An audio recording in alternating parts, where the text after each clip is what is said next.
po mga bigan, nandito naman po kami sa Santa Maria.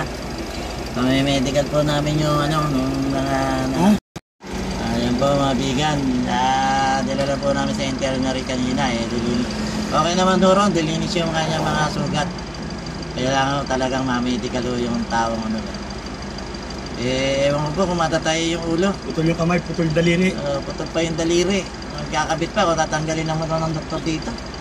Biyak pa yung paa. May biyak ko pa. Biyak pa ulo. Talagang masyadong nagulpi itong tao na yun. Kaya phase 5 Kaya babalik pa po namin sa Kupang to mamaya pagka medical mga bigan. Kaya medyo puyatan kami ng konti. Dito po kami ngayon sa Santa Maria. Hindi natin malaw, maduduktongado yung daliri na.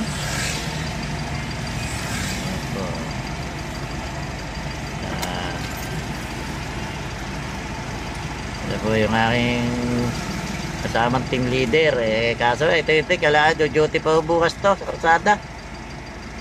Hindi ko sabi ko matulog muna mukhang di matutulog, nagsigarilyo pa. Talaga ko hindi siya makakatulog. Vitamins. Nag-vitamin na yung yan.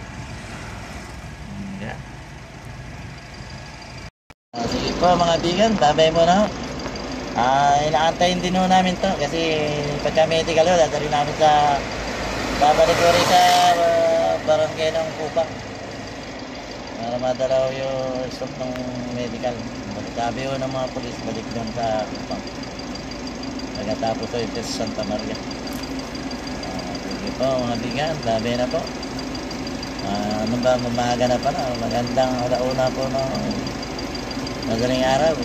Kaya po, tawag talaga ng tungkulin. Tungkulin na ng bigan, driver ng patrol. Yan po. Mga bigan, bye bye.